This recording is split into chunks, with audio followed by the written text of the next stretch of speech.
The marble floors of the Crimson Rose Hotel seemed to tilt beneath my feet, each step echoing too loudly in my wine-soaked consciousness. I pressed one hand against the silk-papered wall, feeling the texture shift under my trembling fingers like waves on water.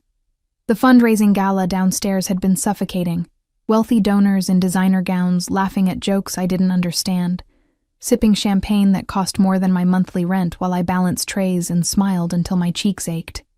But Sarah, my best friend, and the only reason I'd taken this catering job, had convinced me to stay for just one glass after our shift ended. 1 became 3. 3 became enough to make the chandelier lights blur into golden halos, and my usual caution evaporate like steam. "Room 2847, I muttered, squinting at the keycard Sarah had pressed into my hand. She'd arranged for us to use an employee restroom on the 28th floor, a small mercy after 10 hours in heels that had carved trenches into my ankles. The numbers on the doors swam before my eyes.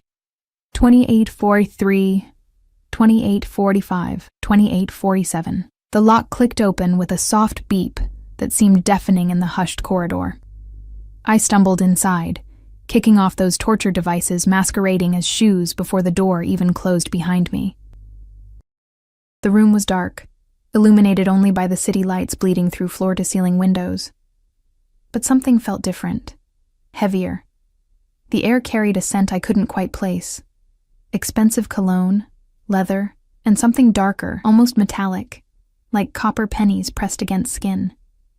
I barely registered the wrongness before exhaustion dragged me toward what I assumed was a bed. My body collided with cool silk sheets that whispered against my skin, so different from the rough cotton I was used to.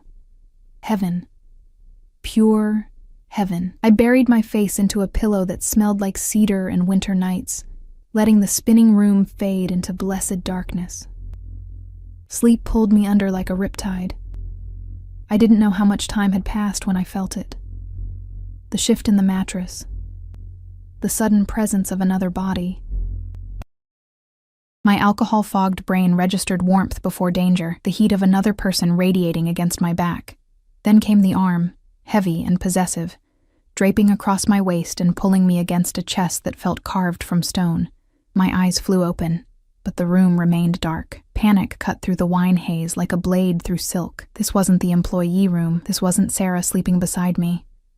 The body behind me was too large, too solid, too undeniably male. I tried to move, but the arm tightened with casual strength, as if my struggle was expected and entirely futile. A low sound rumbled from the chest pressed against my spine, not quite a word, more like a sleepy acknowledgement of my presence.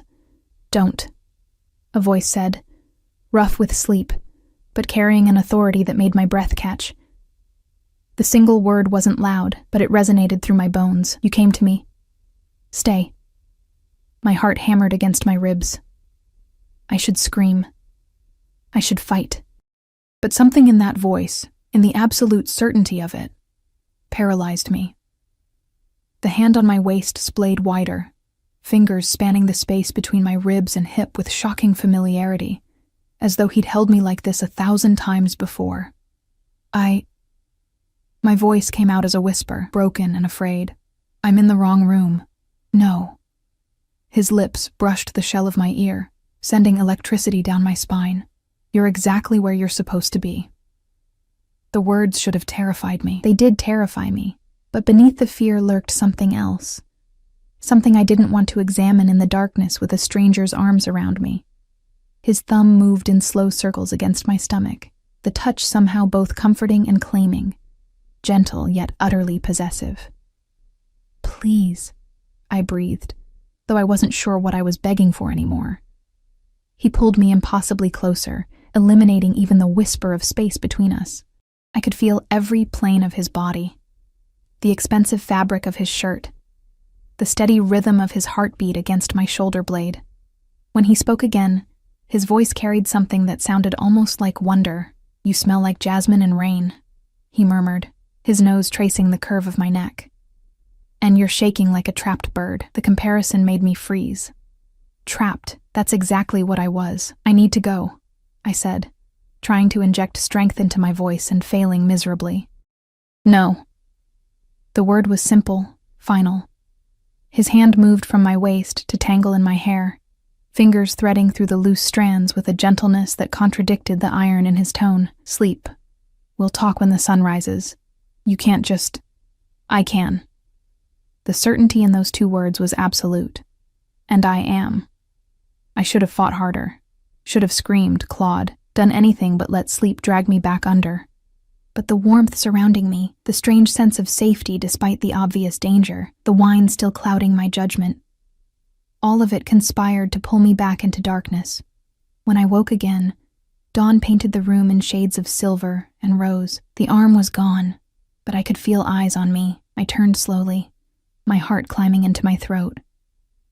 He sat in a leather chair beside the bed, perfectly still, watching me with an intensity that made my skin prickle. The morning light revealed what darkness had hidden, a face that could have been carved by a master sculptor, all sharp angles and brutal beauty. He couldn't have been much older than 30, but his eyes held centuries of knowledge, of violence, of absolute control. Dark hair fell across his forehead, slightly mussed, the only thing about him that seemed even remotely vulnerable. He wore black slacks and a white shirt, partially unbuttoned, revealing a chest marked with scars that told stories I didn't want to know. On the table beside him lay a gun, casual as a book, and 2 cell phones that kept lighting up with messages he ignored.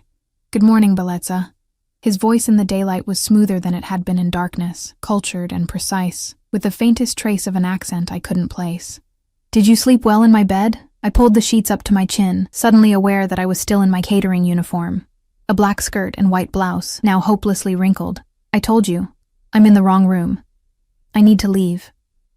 He leaned forward, elbows on his knees, and smiled. It wasn't a kind smile. It was the smile of a predator that had already decided on its prey. "You entered my private suite, Kara. Climbed into my bed, pressed that soft body against mine and sighed like you'd found home." He paused, letting each word sink in. "And now you think you can simply walk away?" "It was a mistake," I insisted, my voice climbing toward hysteria. "I was drunk. I thought this was room 2847. He picked up one of the phones, scrolling through something with casual efficiency. "This is the penthouse suite. Access requires specific authorization. So either you're a very talented thief," his eyes lifted to mine, pinning me in place, "or someone gave you that key card." The implications crashed over me like ice water. Sarah. She'd given me the card. But why would she? The door opened without a knock, and a man entered carrying a tray. He was built like a wall, dressed in a suit that barely contained his shoulders, with a Bluetooth earpiece and dead eyes that swept the room with practiced precision. He set the tray on the table, espresso, fresh pastries, fruit, without looking at me once, then exited as silently as he'd entered. "Breakfast?" my captor said pleasantly, as if we were old friends. "You must be hungry. Who are you?" The question burst from me, desperate and afraid. He stood, moving with a grace that seemed impossible for someone so clearly dangerous. When he approached the bed, I pressed back against the headboard, but he simply picked up a strawberry from the tray and brought it to my lips. "Eat," he commanded softly. I turned my face away. "No." His free hand caught my chin, forcing me to look at him. This close, I could see the flecks of gold in his dark eyes, the thin scar cutting through his left eyebrow, the absolute lack of mercy in his expression. "I don't repeat myself, Bellezza. Eat." Something in his tone told me this wasn't about the strawberry. It was about obedience, about establishing exactly who held power in this room. My stomach twisted with fear, and something else I refused to name as I opened my mouth and let him feed me the fruit. His pupils dilated slightly as I bit down, juice staining my lips. He watched my mouth with an intensity that made heat crawl up my neck. "Good girl," he murmured, his thumb wiping away the juice with a touch so gentle it made my eyes burn. "My name is Dante Moretti, and you, little bird who flew into my cage, are going to tell me everything." The name meant nothing to me then. I was just a girl who worked 3 jobs to afford a studio apartment in the worst part of town, who sent money to her sick mother every month, who'd never even gotten a speeding ticket. I had no idea that Dante Moretti's name made grown men cross themselves and check over their shoulders. I didn't know that his family controlled half the city's underground, that his word was law in places the police feared to go. All I knew was that I'd made a terrible mistake, and the man watching me with hungry, possessive eyes had no intention of letting me leave. "I don't know anything," I whispered.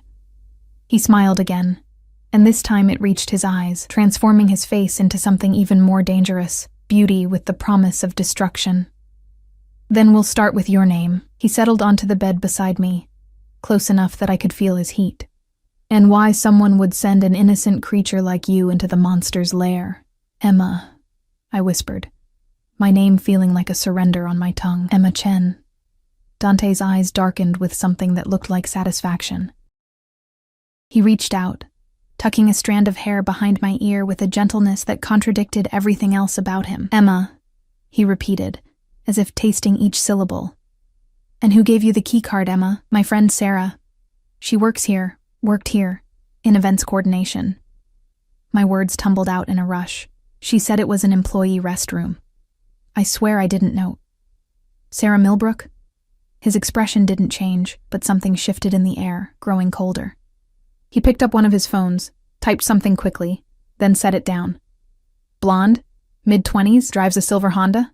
Terror squeezed my chest. "Please don't hurt her. She probably just grabbed the wrong keycard. It was an honest mistake." Dante's laugh was soft and utterly devoid of humor. "There are no honest mistakes in my world, Bellezza. Only calculated moves and the people foolish enough to make them." He stood, walking to the window, his silhouette framed by the morning sun. "Your friend has been feeding information to Marcus Castellano for 3 months. Guest lists, security rotations, access codes." The name Marcus Castellano meant nothing to me, but the way Dante's shoulders tensed when he said it spoke volumes. "No," I protested weakly. "Sarah wouldn't betray you?" He turned, and the look on his face made my blood run cold. "She sent you to my room, Emma, a drunk, vulnerable woman stumbling into the bed of a man she was told would be occupied elsewhere." His jaw tightened. "You were supposed to be found here, photographed perhaps, used as leverage or humiliation. Instead, I came back early from a meeting that ran short and found you." The implications crashed through my wine-fogged brain. I'd been bait, a pawn in some game I didn't understand, played by people I thought were friends. "I need to go home," I said, my voice breaking. "Please, I won't tell anyone about this. I'll disappear. You'll never see me again." Dante crossed the room in 3 strides, gripping my chin and forcing me to meet his gaze. "You think I'd let you walk out of here after you've been in my bed, after you've seen my face, after your scent is on my sheets?" His thumb traced my lower lip with possessive slowness. "You're not going anywhere, little bird. Not until I decide what to do with you." Tears burned behind my eyes, but I refused to let them fall. "You can't keep me here." "Can't I?"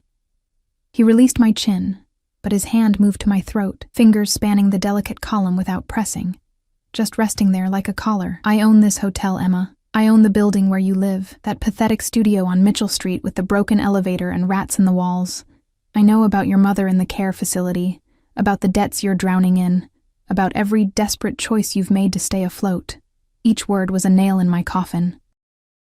He'd already investigated me, probably while I slept. The realization of how thoroughly trapped I was made my breath come in shallow gasps. "Please," I whispered. His expression softened fractionally, something almost like regret flickering across his features. "You keep saying that word as if it holds power." He leaned closer, his lips brushing my temple. "The only power here is mine, but I'm not a monster despite what you're thinking. I won't hurt you, Emma, not unless you force my hand. Then let me go." "No." The word was gentle but absolute. "You're under my protection now, whether you want it or not." Before I could process that statement, his phone buzzed. He glanced at it, and his expression hardened into something terrifying. "My men found Sarah. She's being questioned." Nausea rolled through my stomach. What does that mean? It means she's explaining her arrangement with Castellano in great detail. He stood, buttoning his shirt with efficient movements. Marco will drive you to my residence. You'll stay there while I handle this situation. Your residence? I scrambled off the bed, my bare feet hitting plush carpet. I'm not going anywhere with you. Dante's hand shot out, gripping my wrist with controlled strength. He pulled me against his chest, close enough that I could see the dangerous glint in his eyes. You have two choices, Bellezza. Come willingly, or I'll carry you out of here over my shoulder. Either way, you're mine now. The possessiveness in his voice should have repulsed me. Instead, some broken part of my psyche responded to it, recognized it as a twisted form of safety in a world that had just revealed itself to be far more dangerous than I'd known. Why?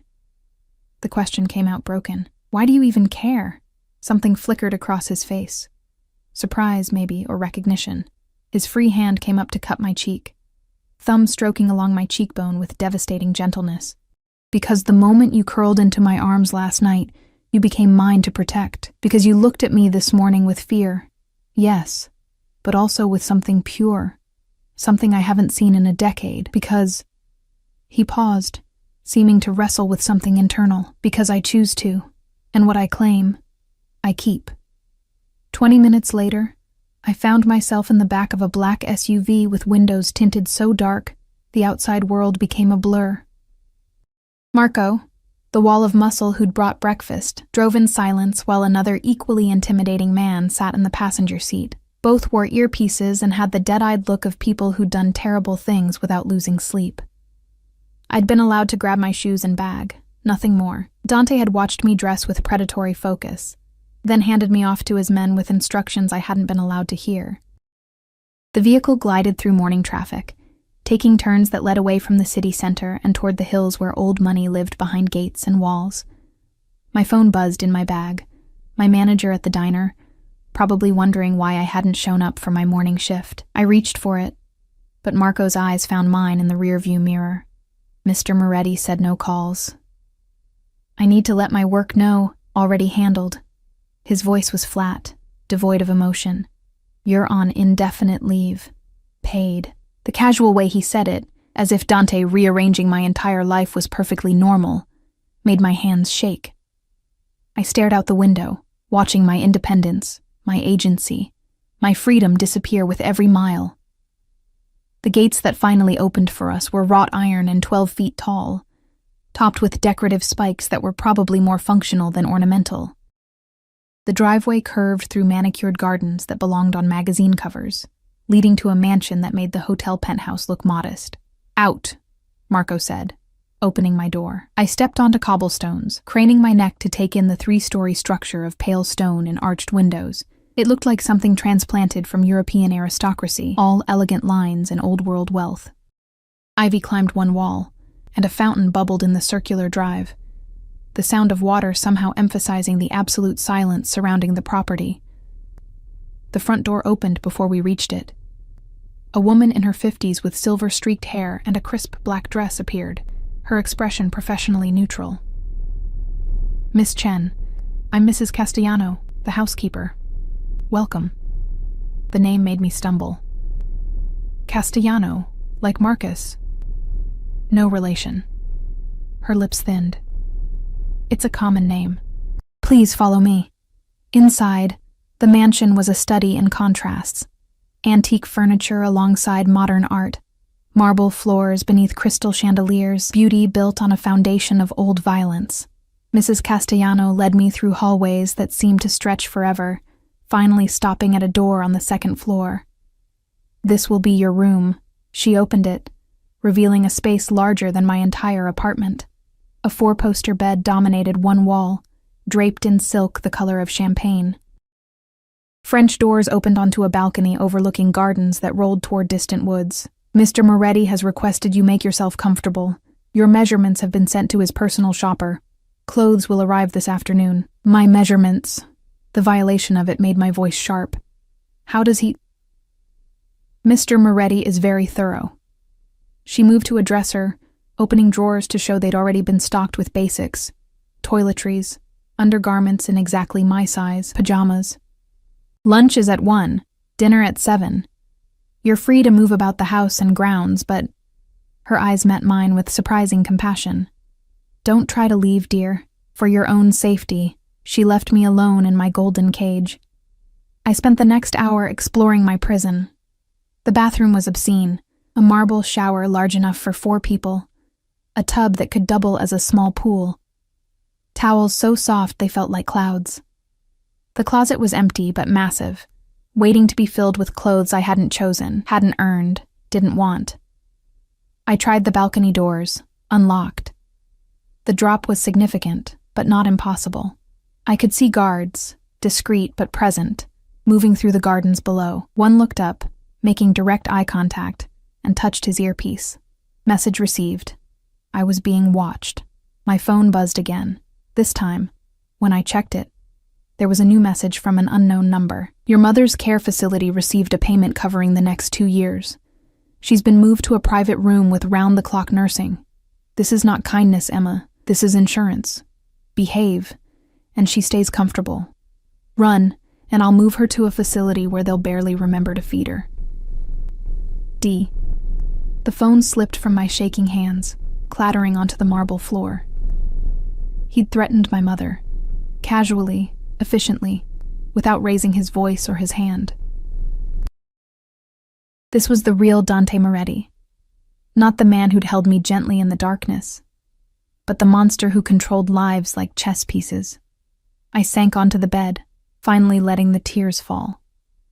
I cried for my stupidity, for trusting Sarah, for getting drunk and stumbling into a nightmare I couldn't wake from. I cried because somewhere in the last few hours, I'd started to feel something other than fear when Dante looked at me, and that terrified me more than anything else. When the sobs finally subsided, I found myself staring at my reflection in the mirror across the room. Mascara tracked down my cheeks, my hair was a mess, and my eyes were red and swollen. I looked exactly like what I was. A girl in over her head, drowning in waters too deep and dark to navigate. But beneath the fear and tears, something else stirred. Anger. Hot and bright and sustaining. Dante Moretti might have caged me, might have bought my compliance with threats and money, but he didn't own me. Not really. Not where it mattered. I cleaned my face, straightened my spine, and made a decision. I'd play his game, learn his rules, and find a way to turn them against him. Because monsters, no matter how beautiful, always had weaknesses. I just had to survive long enough to find his. Lunch arrived on a silver cart, wheeled in by a young woman who wouldn't meet my eyes. She laid out dishes that looked like art. Delicate pasta with truffle shavings, salad dressed in something that smelled like heaven, bread still warm from the oven. Food I'd served to wealthy people but never tasted myself. "Mr. Moretti called," she said quietly, arranging everything on the small table by the window. "He'll be dining with you tonight. He requests you wear one of the dresses being delivered this afternoon." The presumption of it made my jaw clench. "And if I refuse?" She finally looked at me, and I saw something like pity in her eyes. "Please don't make things harder than they need to be. He's not a patient man when defied." She hesitated at the door, but he's fair, in his way, if you're smart about it. After she left, I stared at the food, my stomach warring with my pride. Eventually, hunger won. I ate slowly, savoring flavors I'd never experienced, hating myself a little for enjoying my captivity's luxuries. The clothes arrived at 3 o'clock, dozens of garment bags carried in by 2 women who measured me with professional efficiency, tutting over my protests. They left behind a wardrobe worth more than I'd earn in 5 years. Designer dresses, casual wear, shoes that probably cost more than my car. Everything in my exact size, chosen by someone who understood my coloring, my shape, my style better than I did myself. I chose the simplest dress for dinner. Navy blue, modest neckline, hem that hit just above my knees. A small rebellion, picking the least provocative option. But when I looked in the mirror, even this simple dress transformed me.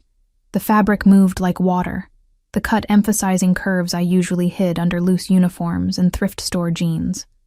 Dante arrived exactly at 7. I heard him before I saw him. Footsteps in the hallway, the murmur of voices, then silence. The knock on my door was courtesy he didn't need to extend, a gesture that somehow made everything worse. "Come in," I said, proud that my voice didn't shake. He entered, and the air changed. He'd showered and changed since this morning, now wearing charcoal slacks and a black shirt that emphasized his lean, dangerous frame. His hair was slightly damp, and I caught the scent of his cologne, that same cedar and winter nights that had clung to his pillow. His eyes traveled over me slowly, thoroughly, with an appreciation that made heat crawl up my neck. "Beautiful," he murmured, "though you'd be beautiful in anything or nothing." I crossed my arms over my chest. "Is that what this is about? You want me in your bed?" Something flickered across his face. Amusement, maybe annoyance. He closed the distance between us with predatory grace, backing me against the wall beside the mirror. One hand came up to brace beside my head, caging me without touching. "If I wanted you in my bed, Emma, you'd already be there." His voice was low, intimate. "This is about keeping you safe while I clean up the mess your friend created. Marcus Castellano doesn't forgive easily. Sarah gave him information that cost me 3 shipments and 2 good men. When he discovers his little spy has been compromised, he'll look for leverage. And you." His free hand came up to trace my jaw. "You're the perfect target, the innocent girl who stumbled into my life. He'd use you to get to me. So this is protection?" I tried to sound skeptical, but his proximity was doing things to my pulse I didn't want to acknowledge. "Protection. Possession." He leaned closer, his lips brushing my ear. "With me, there's little difference. What I claim, I keep safe. What threatens mine, I destroy. I'm not yours." His laugh was dark and rich. "Keep telling yourself that, Bellezza." "Maybe eventually you'll believe it," he pulled back, offering his arm with old-world courtesy that jarred against everything else. "Come, dinner's getting cold." The dining room could have seated 20, but the table was set for 2, intimate despite the grandeur. Candles flickered between crystal glasses, casting dancing shadows on walls hung with paintings I suspected were originals. Dante held my chair, his hands lingering on my shoulders before he took his own seat. Staff appeared and disappeared like ghosts, serving courses I couldn't name. Dante watched me throughout, asking questions that seemed innocuous, but weren't, about my childhood, my mother, my dreams. I answered carefully, revealing nothing important while he revealed everything through what he didn't say. He'd grown up in this house. His father had been in business, a euphemism that needed no translation. His mother had died when he was 12, a tragedy he mentioned once and dismissed immediately. But I saw the flash of old pain in his eyes. He'd inherited his empire at 25 when his father was killed and spent the next 5 years consolidating power through methods he didn't detail. "You're afraid of me," he said halfway through the main course, setting down his wineglass. "But you're not running. Why?" I met his gaze steadily. "You threatened my mother. Where exactly would I run? You could try." He leaned back, studying me. "Others have. They rarely succeed, but the attempt itself reveals character. Is that what you want? For me to run so you can chase me?" His smile was slow and dangerous. "I want you to stay because you choose to. But we both know that's not happening yet." He stood, moving around the table to stand behind my chair. His hands settled on my shoulders, thumbs tracing the curve of my neck. "So instead, I'll settle for you staying because you're smart enough to recognize safety when it's offered. This isn't safety. It's a cage. A cage with silk sheets and protection from men who'd do far worse than imprison you." His breath stirred my hair. "Sarah talked before she died, Emma. She told Marcus everything, including that she sent you to my room. He thinks you're my weakness now, my soft spot." The words, "before she died," echoed in my head, making my stomach lurch. "You killed her?" "No." His hands tightened fractionally. "Marcus did. Once he realized she'd been compromised. He sent me a message with her body, a declaration of war using your friend's corpse as stationery." I jerked away from his touch, standing so quickly my chair toppled backward. "You're monsters. All of you."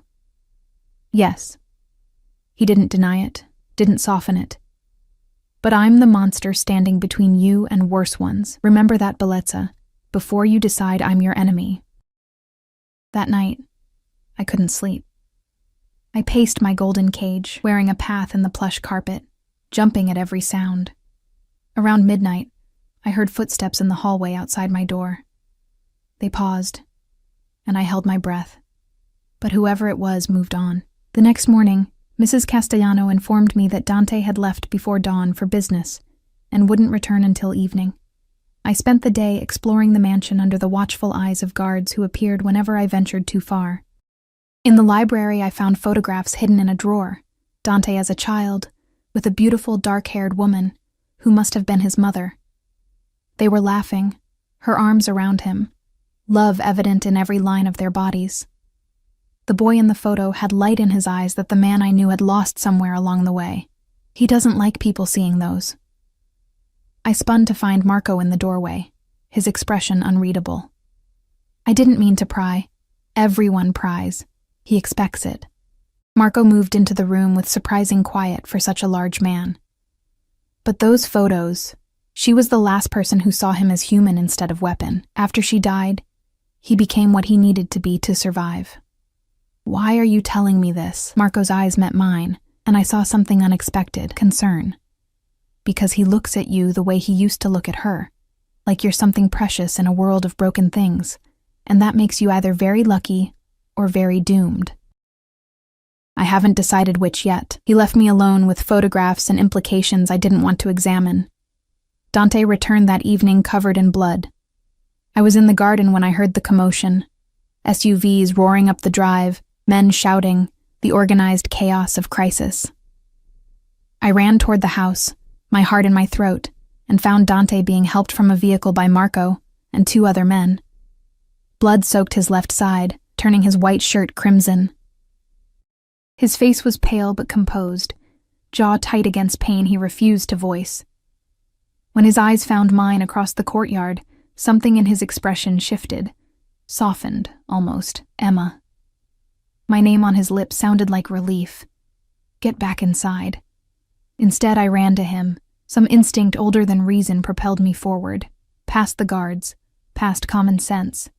I reached for him, my hands fluttering uselessly over his injuries. You're hurt. You need a hospital. No hospitals. His hand caught mine, blood slick and warm. Too many questions. We have a doctor on call, but inside. Now. The command was softened by the way his thumb stroked my wrist, a gesture of reassurance from a man bleeding out in his own driveway. They brought him to a room I hadn't seen before. Part medical clinic, part armory, fully equipped for treating injuries that couldn't be explained to authorities. A gray-haired man in surgical scrubs appeared within minutes, already barking orders at assistants who materialized from nowhere. I tried to follow, but Marco blocked my path. Let the doctor work. I need to... What? What did I need? This man had kidnapped me, threatened me, turned my life inside out. I shouldn't care that he was bleeding, shouldn't feel like my chest was caving in at the thought of him hurt, but I did. God help me, I did. He'll be fine, Marco said, not unkindly. This isn't his first bullet, won't be his last. 3 hours later, Dante appeared at my door, shirtless, bandaged from ribs to hip, but standing on his own. His skin was pale against the white gauze, emphasizing the scars I'd glimpsed that first morning. A roadmap of violence survived. You shouldn't be walking, I said, rising from the chair where I'd been pretending to read. Probably not. He moved into the room, closing the door behind him with deliberate care. But I needed to see you. Why? He crossed to where I stood, each step clearly painful, though he tried to hide it.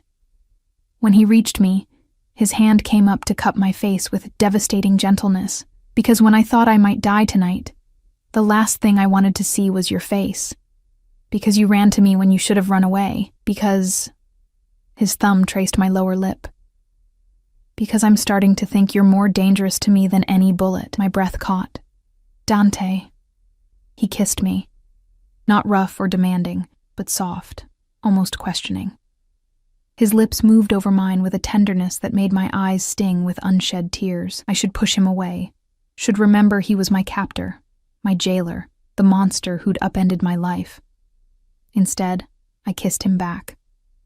My hands found his bare shoulders, careful of his injuries, and I poured everything into that kiss. Fear, anger, confusion, and something dangerously close to longing. He groaned against my mouth, deepening the kiss, his hand tangling in my hair with possessive hunger. When we finally broke apart, both breathing hard, his forehead rested against mine. "You're mine, Emma," he whispered. "Say it." I should refuse, should maintain the last shreds of my dignity and independence, but with his blood still under my fingernails and his taste on my lips, I whispered the truth that terrified me. "I'm yours." The next 6 weeks blurred together like watercolors in rain, beautiful and terrifying and impossible to hold on to. Dante healed slowly, stubbornly refusing to rest as much as the doctor ordered. I found myself in his room more nights than not, initially under the pretense of checking his bandages, but eventually simply because neither of us could sleep apart anymore.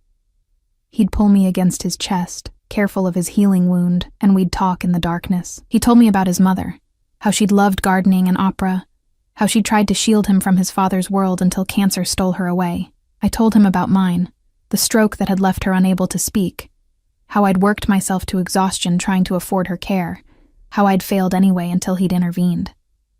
"You didn't fail," he murmured one night, his fingers tracing patterns on my bare shoulder. We'd crossed that final line 3 days after he'd been shot, a collision of need and fear, and something neither of us wanted to name. "You were drowning, and no one threw you a rope. I just happened to be the one who noticed. You noticed because I literally fell into your bed." His laugh rumbled through his chest into mine. Fate has a twisted sense of humor.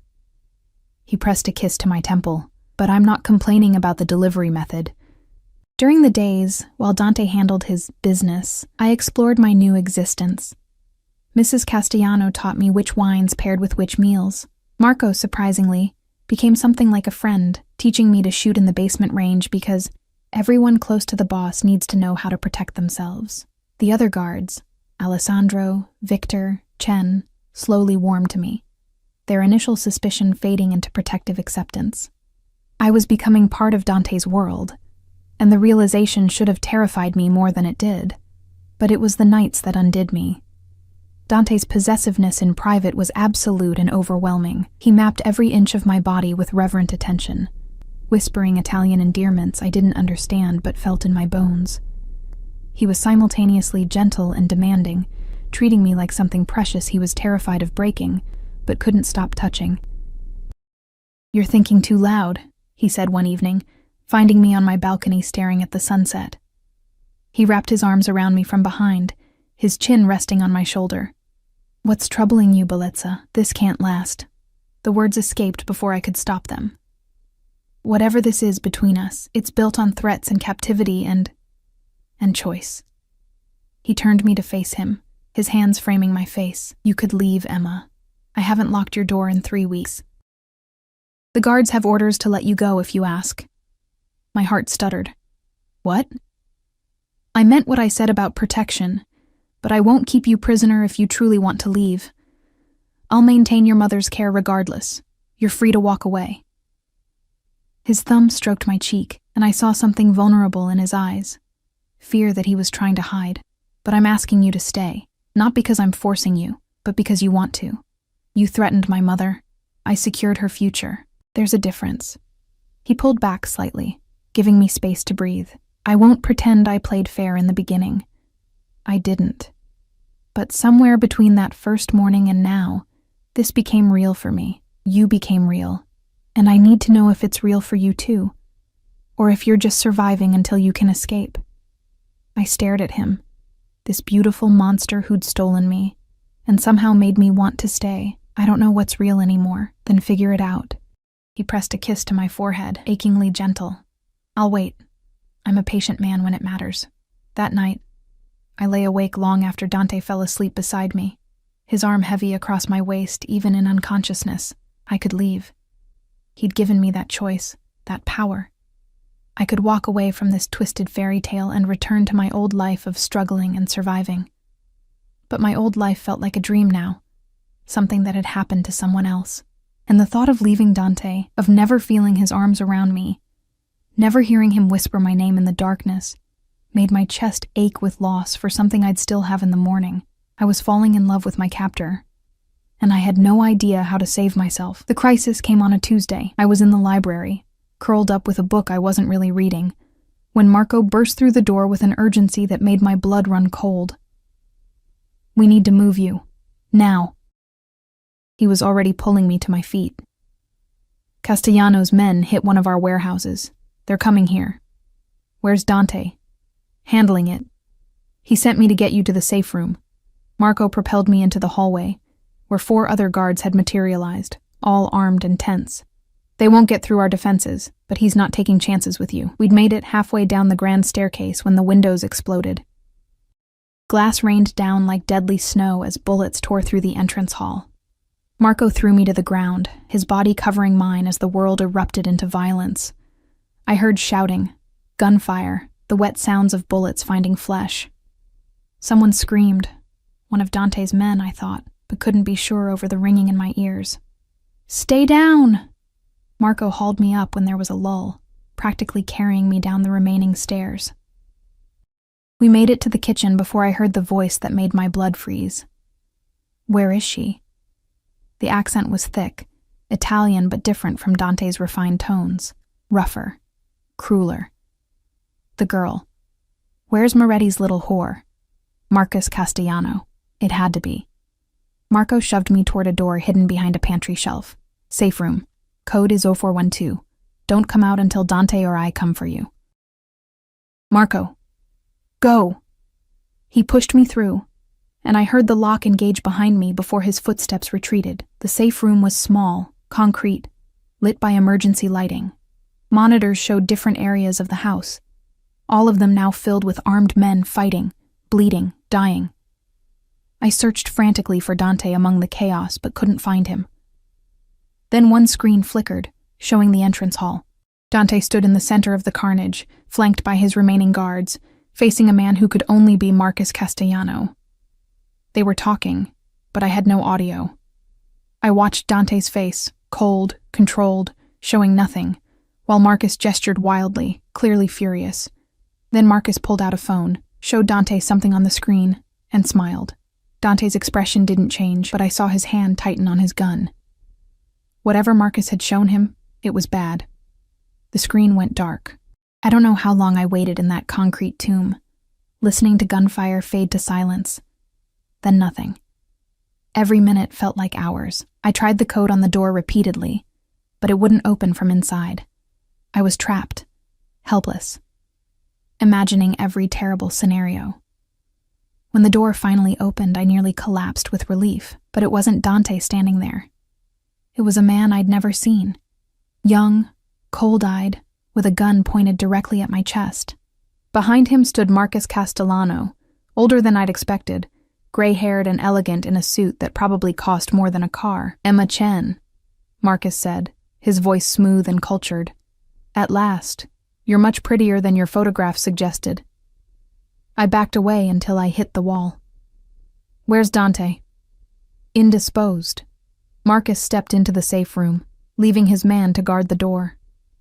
We had a fascinating conversation, he and I, about loyalty, about consequences, about what happens when someone takes something that belongs to me. I don't belong to anyone. His laugh was cruel. "My dear, you belonged to me the moment Sarah Millbrook agreed to send you to Moretti's bed. You were my investment, my future leverage. Imagine my surprise when Dante decided to keep you instead of simply using you." He circled me slowly, predator assessing prey, "But perhaps this works out better. Killing you in front of him will hurt far more than any bullet." Terror turned my blood to ice. "He'll kill you for this. He'll try." Marcus grabbed my arm, his grip bruising. "But first, he'll watch you die. He'll hear you beg. And he'll know that everyone he loves eventually leaves him, one way or another." He dragged me from the safe room, through hallways now littered with bodies I tried not to look at too closely.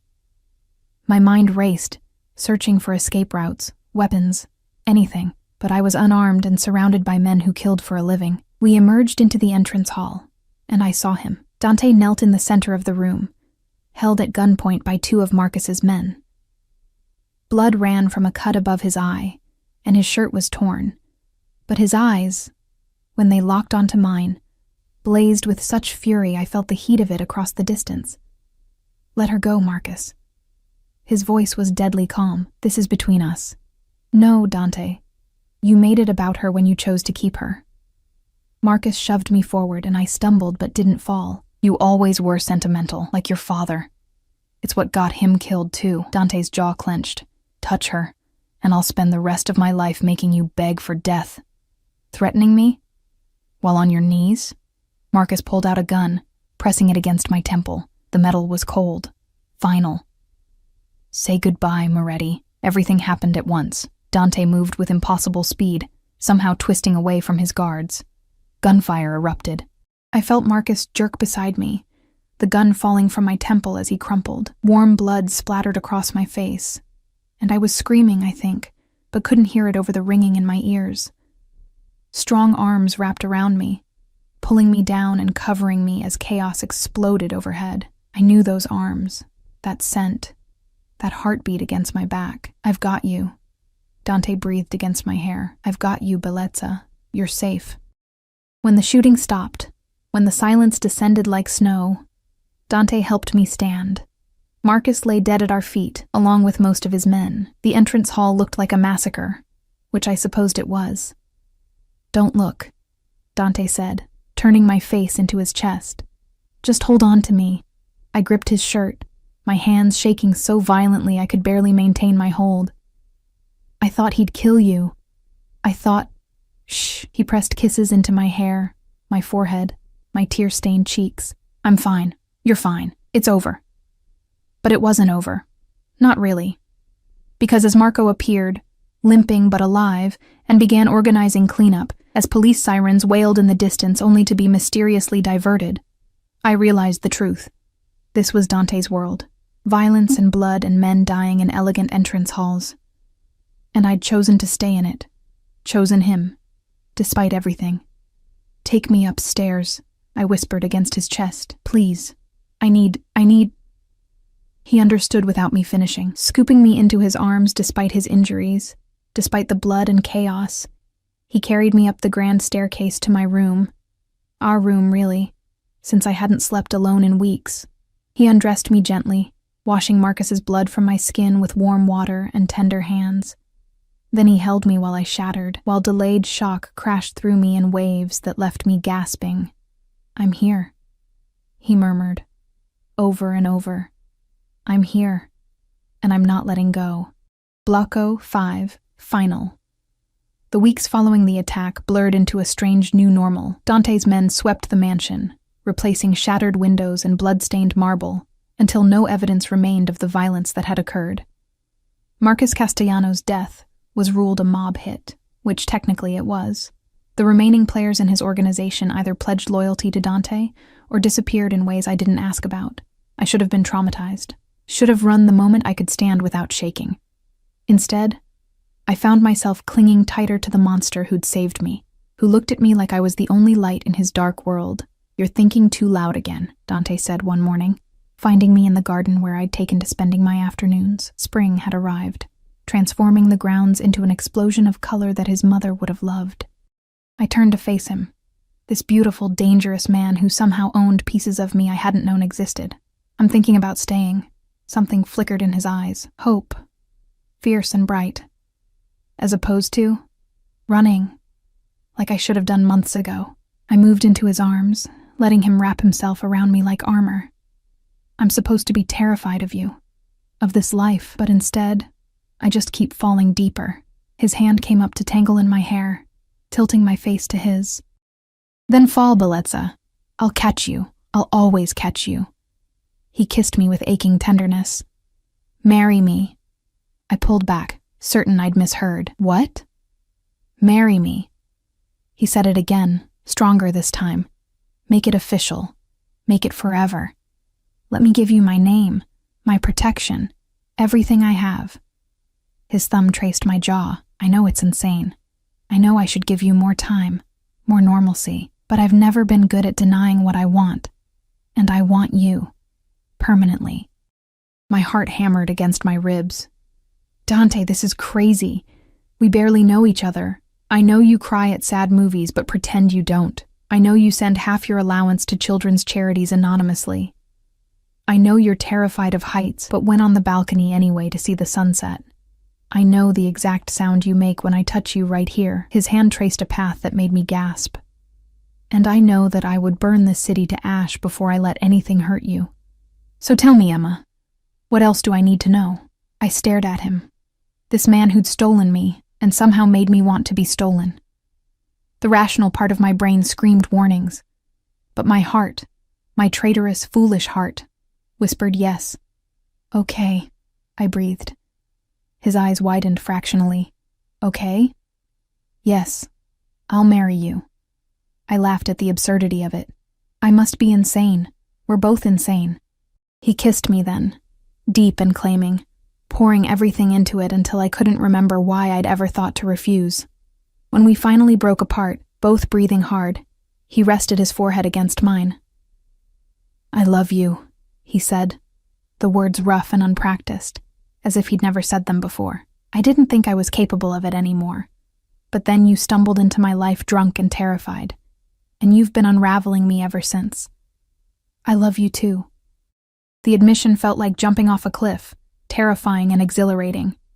Even though you're a criminal and a monster and you literally kidnapped me. I prefer aggressively courted. His smile was pure wickedness, and you walked into my room, remember? Drunk. By mistake. Best mistake of my life. He pulled a box from his pocket, velvet, antique, clearly something precious. Inside sat a ring that made my breath catch. A deep blue sapphire surrounded by diamonds, set in platinum that had been worn smooth by time. This was my mother's, and her mother's before that. It's the only thing of value my father never touched, never sold or traded. She made him promise it would go to someone worthy when I found her. Tears burned behind my eyes as he slipped it onto my finger. Perfect fit, as if it had been waiting for me. It's beautiful. You're beautiful. He kissed my knuckles, just above the ring. And mine. Finally, completely mine.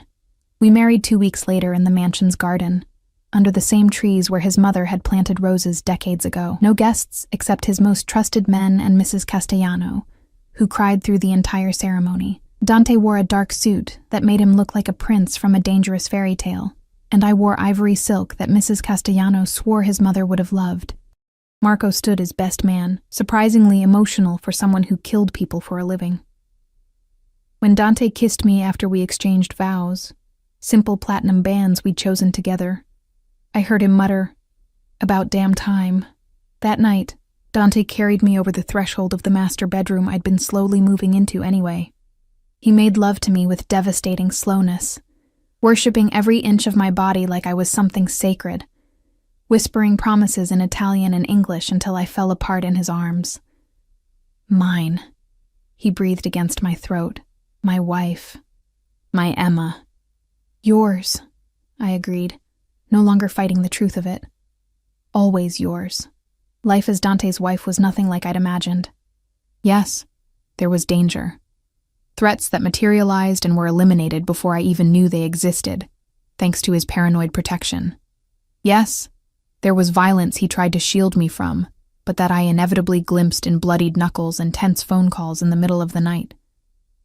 But there was also beauty, Dante spoiling me with trips to cities I'd only dreamed of visiting, learning Italian so I could understand when he whispered sweet things in the darkness.